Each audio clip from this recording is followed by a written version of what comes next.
Bienvenue et quelle joie de vous retrouver dans ce 15 minutes de grâce et de vérité avec le pasteur Marc Labonté. J'aimerais vraiment partager avec vous ce merveilleux cantique aujourd'hui que vous connaissez tous et que vous pourrez reprendre avec moi. Quelle merveilleuse occasion de pouvoir ensemble adorer Jésus.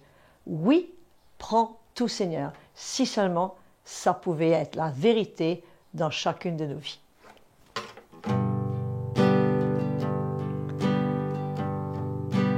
Entre tes mains, j'abandonne tout ce que j'appelle mien. Non, ne permets à personne, Seigneur, d'en reprendre rien. Oui, prends tout, Seigneur. Oui, prends tout, Seigneur. Entre tes mains, j'abandonne tout avec bonheur.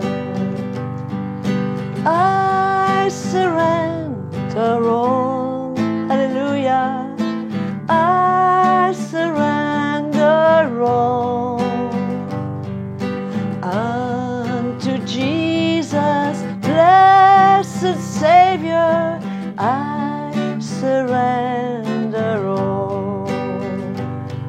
Oui, prends tout, Jésus. Alléluia. Oui, prends tout, Seigneur. Entre tes mains, j'abandonne tout avec bonheur. Quelle merveilleuse occasion, mes frères et sœurs, de tout mettre ce matin, aujourd'hui, entre les mains de Jésus. Nos problèmes, nos situations, les situations par lesquelles nous traversons, c'est le moment, avant d'entendre la parole du Seigneur, de les remettre au pied de sa croix et dans les mains du Seigneur. Accueillons avec des cœurs grands ouverts le pasteur Marc Labonté pour toutes les merveilles que le Seigneur a réservées pour chacun de nous. Merci Audrey pour ce chant et bienvenue à nos frères et sœurs pour ce partage de 15 minutes de grâce et de vérité.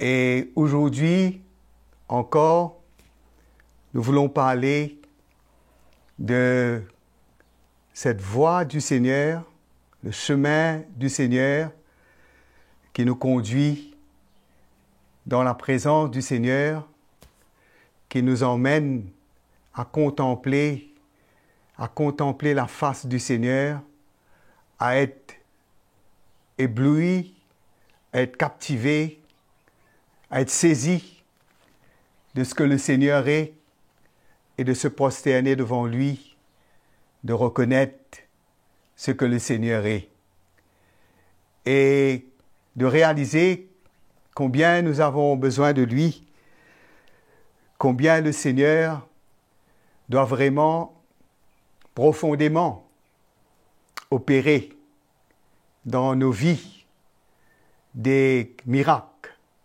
nous toucher vraiment par sa grâce pour nous mettre à part, pour nous sanctifier. Nous allons lire aujourd'hui dans l'Épître aux Hébreux au chapitre 12, au verset 5.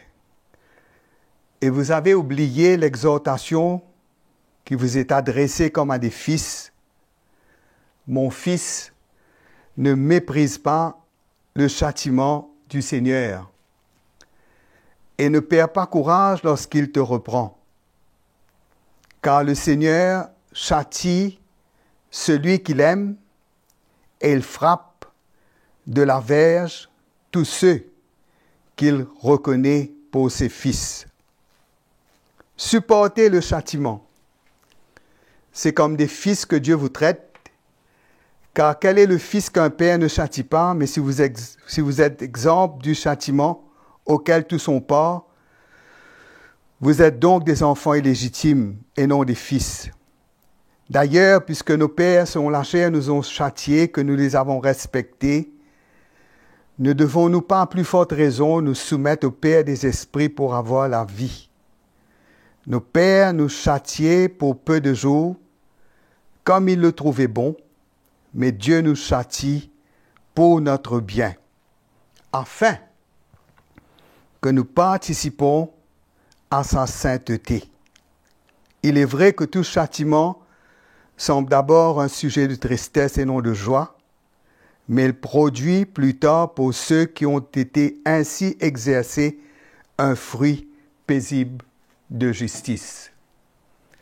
Nous voyons ici comment le Seigneur nous traite.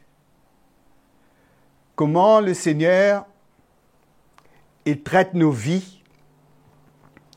Comment le Seigneur intervient dans nos vies pour que vraiment nous soyons et nous devenons des vrais fils et des vraies filles pour le Seigneur.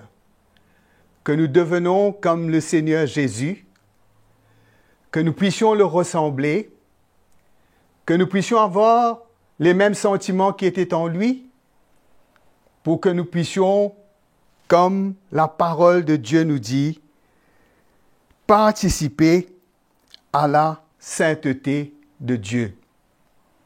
Je crois que c'est quelque chose qui nous touche. C'est quelque chose que nous avons besoin d'accepter. C'est quelque chose qui est difficile d'accepter quand nous ne comprenons pas vraiment ce que Dieu veut faire en nous. Et nous ne réalisons pas la profondeur dans laquelle le Seigneur veut nous emmener dans notre relation avec lui, afin que nous puissions vraiment participer à sa sainteté. Et la parole de Dieu nous dit que nous avons besoin de supporter le châtiment du Seigneur. Nous avons besoin d'accepter la correction de Dieu. Nous avons besoin, quand Dieu nous reprend, de ne pas nous rebeller, de ne pas résister, mais d'avoir la foi et de nous soumettre au Seigneur. De nous soumettre au Seigneur, d'accepter la correction de Dieu, parce que Dieu veut nous sanctifier.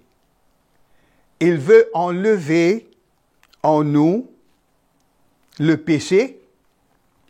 Il veut nous séparer. Il veut que nous soyons comme Jésus.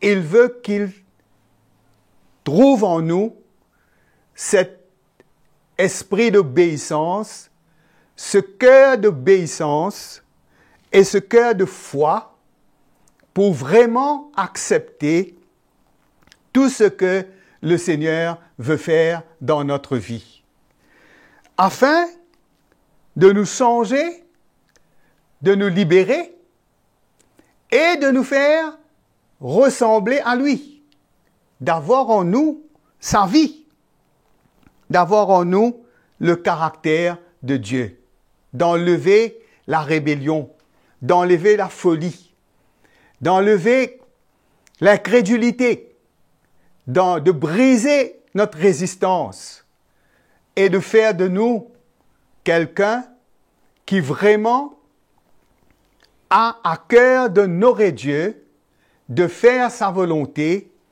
et de refléter son caractère, de briller dans ce monde vraiment comme un flambeau pour le Seigneur.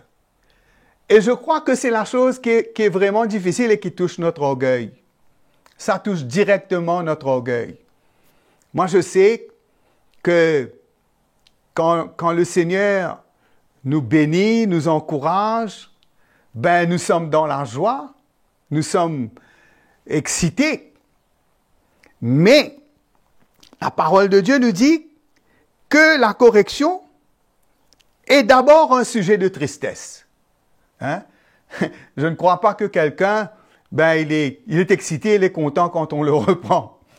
Je ne sais pas, moi je n'ai pas vu ça jusqu'à maintenant.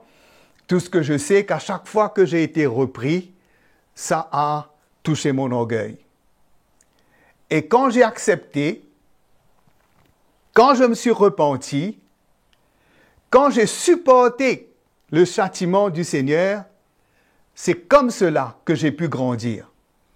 C'est comme cela que j'ai pu avoir la victoire et être libre d'accepter ce que Dieu veut faire dans ma vie, ce que Dieu voit lui, ce que Dieu veut enlever, hein, et afin que je puisse vraiment être agréable à lui, afin que je puisse vraiment le servir.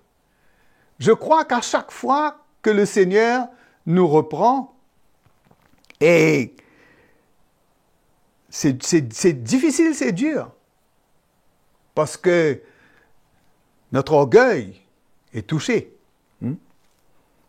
parce que la chair est exposée, parce que nous voyons vraiment, nous ne pouvons pas nous cacher, nous ne pouvons pas couvrir, nous ne pouvons pas couvrir, nous ne pouvons pas esquiver et essayer de montrer que tout est OK. Parce que quand l'Esprit de Dieu vient, quand la révélation du Seigneur vient, quand la lumière vient, elle expose les ténèbres qui sont en nous. Elle emmène à la surface nos travers, notre orgueil, des choses dans notre vie, et c'est difficile à avaler. Mais lorsque je lisais dans le prophète Ézéchiel, comment le Seigneur disait à Ézéchiel, ne sois pas comme ce peuple rebelle. Ne sois pas comme ce peuple rebelle, mais prends ce livre, je vais lire dans Ézéchiel, le chapitre 2, le Seigneur va dire, « Et toi, fils de l'homme, écoute ce que je veux te dire, ne sois pas rebelle, comme cette famille de rebelles. Ouvre ta bouche et mange ce que je te donnerai. » Je regardai et voici une main était étendue vers moi, elle tenait un livre en rouleau, il le déploya devant moi et il était écrit en dedans et en dehors, des lamentations, des plaintes et des gémissements y étaient écrits.